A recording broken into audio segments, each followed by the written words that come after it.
To understand the ferocity of the current conflict, one must first analyze the baseline from which the league and its players are operating. The 2024 and 2025 seasons were not merely successful, they were transformative. Viewership for games featuring Indiana Fever guard Caitlin Clark rose by over 170% compared to the previous year's averages.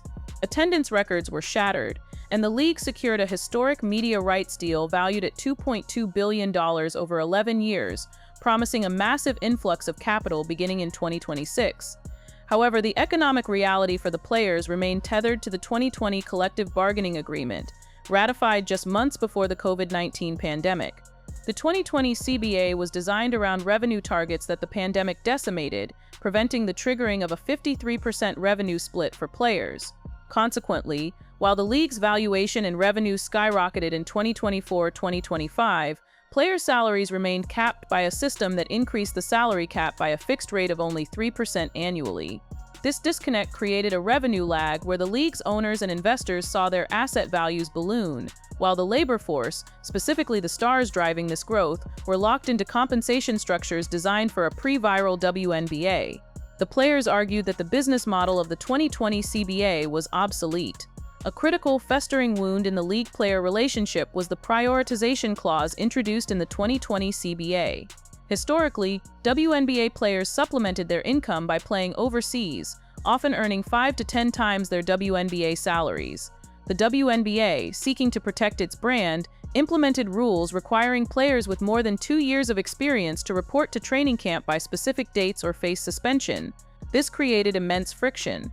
Players viewed it as the league restricting their earning potential without offering a commensurate salary to justify staying in the United States. Breanna Stewart, a vocal critic of the rule, noted that it forced players to choose between loyalty to the WNBA and maximizing their prime earning years.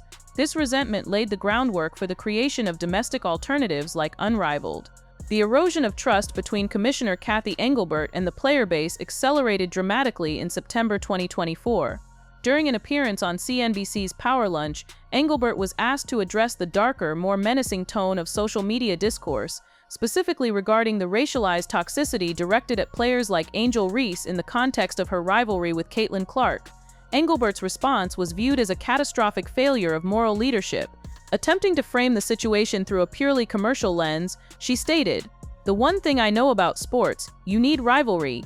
That's what makes people watch. They don't want everybody being nice to one another." By pivoting to a rivalries are good for business narrative, the commissioner was perceived as validating, or at least tolerating, racist abuse for the sake of economic growth. The backlash was immediate, unified, and severe. The WNBPA issued a blistering statement asserting, "Racism, and the toll it takes on everyone, is never tolerable, let alone justifiable, in the name of economic growth." Kelsey Plum of the Las Vegas Aces stated, "There's a big difference between rivalries and racism." The players viewed the initial unscripted answer as her true feeling, that they were commodities, not people.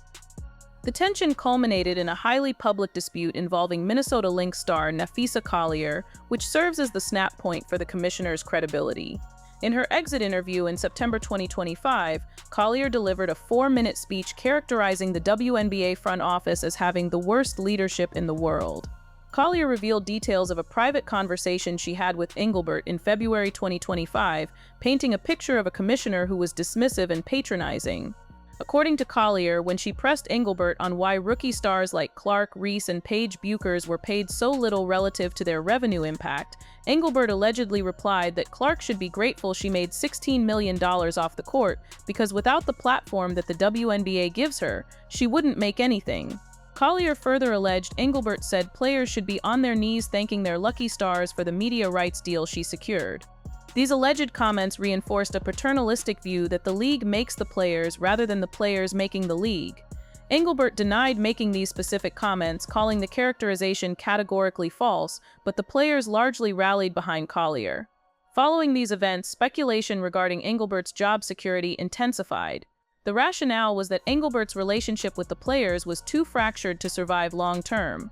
Las Vegas Aces head coach Becky Hammon alluded to this fracture, stating, "I don't know if Engelbert can ever kind of retract and get that traction back from those conversations." The open public hostility from viral clips to pay them chants at the All-Star game created an environment where constructive dialogue appears impossible. Caitlin Clark occupies a unique position in this conflict.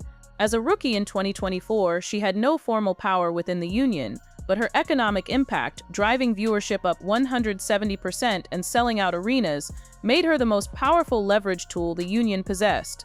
The league's strategy relied on utilizing Clark's popularity to sell the growth narrative to sponsors, while simultaneously keeping her salary cost-controlled under the rookie scale, where she was earning Kip $76,000 in salary while generating millions in revenue. The key moment occurred when Clark endorsed Napheesa Collier's scathing criticism of Engelbert, a metaphorical walking away from the commissioner's protection and narrative. When asked about Collier's worst leadership comments, Clark did not equivocate. She stated, "I have great respect for Fee, and I think she made a lot of very valid points. We need great leadership in this time across all levels. This is straight up the most important moment in this league's history." Fee said it all with what she said. This endorsement was critical. By validating Collier, Clark effectively united the old guard with the new generation. It signaled that Clark was not grateful for the platform. She was aware of her worth and aligned with the labor movement fighting for it. Clark also demonstrated her leverage by rejecting massive offers. She reportedly turned down a huge offer to join the Unrivaled League, choosing instead to rest. This demonstrated that she did not need the money, making her less susceptible to financial pressure from either the WNBA or its competitors. Her silence is loud, her absence is expensive. In late 2025, as the deadline for a new CBA approached and was subsequently extended to January 9, 2026, the WNBA leaked details of its proposal to the press. The headline figure was a $1 million base salary for top players. This was clearly intended to win the public relations war, making the league look generous and the players greedy if they refused. The offer included a max salary of $1 million base in 2026, potentially rising to $1.2 million with revenue sharing, and a salary cap increase to $5 million per team. The league projected an average salary exceeding $500,000 and a minimum salary over $225,000. Despite the flashy headline numbers, the WNBA rejected the proposal, citing vague pay scale projections, salary cap ambiguity, and poison pills regarding housing and scheduling.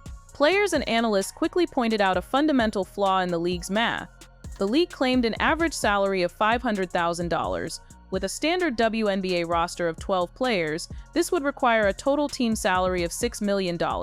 However, the proposed salary cap was only $5 million per team. This discrepancy led the union to believe the league was negotiating in bad faith or using funny money to mislead the public. The core of the disagreement remains the revenue-sharing model. The players are seeking a meaningful revenue share similar to the NBA's 50-50 split of basketball-related income. The WNBA's proposal, while offering higher base pay, allegedly offered a revenue share of less than 15% of total revenue. As WNBA Vice President Alicia Clark noted, "We want to grow as the business grows. What happens in 2028, 2029, when the league has skyrocketed, guess where we're going to be sitting? In the exact same position." Two specific provisions in the WNBA's proposal caused outrage and were viewed as poison pills that negated the salary gains. The new proposal sought to eliminate team-provided housing, arguing that the increased salaries, with a minimum of $225,000, would allow players to afford their own accommodation. Players viewed this as a hidden pay cut, especially given the difficulty and expense of securing short-term leases for the 5-6 months of the season and the high instability of being traded at any moment. The league also proposed an earlier start to the season, with training camps in mid-March and a mandatory pre-draft combine. A mid-March start directly conflicts with the NCAA tournament, effectively penalizing the most successful college players by making them late for camp. It would also severely impact players' ability to finish seasons in Europe, enforcing a soft exclusivity that prevents outside income. This tactic has further inflamed tensions, as players view it as an attempt to kill their alternative income streams rather than competing with them through better pay. The emergence of the Unrivaled League, co-founded by Napheesa Collier and Brianna Stewart, is perhaps the most significant variable in the 2025 labor landscape. Unrivaled is a proof of concept for a different economic model, boasting an average salary of roughly $220,000 for an 8-week season, a figure higher than the WNBA's maximum salary under the old CBA.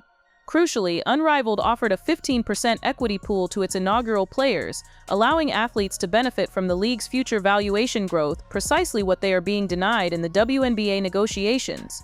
Unrivaled was explicitly designed to solve the prioritization problem by playing during the WNBA offseason, but the WNBA's new proposal to start training camps in mid-March is interpreted as a direct attack on this competitor. With the negotiation deadline extended to January 9, 2026, the risk of a lockout or strike is real. The optics of a lockout immediately following the most successful season in league history would be disastrous for the WNBA's corporate sponsors and broadcast partners. The players know this. They also know that Unrivaled provides them with a paycheck and a platform during the negotiation window, keeping them visible and paid while the WNBA is dark. The consensus among analysts is that Engelbert's position is untenable. While she has delivered on media rights with a $2.2 billion deal and charter flights, her inability to manage the human element, specifically player relationships and social justice issues, has made her a liability. The open hostility from the union leadership suggests that even if a new collective bargaining agreement is ratified, Engelbert may be replaced to allow for a fresh start in the new era. The 2025 WNBA labor crisis is not simply about money, it is about the adultification of the league. The players are rejecting the be grateful narrative. They are rejecting the idea that they are charity cases who should be happy with a stable league. They are demanding equity, real equity, as modeled by Unrivaled and a partnership that respects their role as the primary value generators. The snap occurred when the league leadership failed to recognize that the power dynamic had shifted.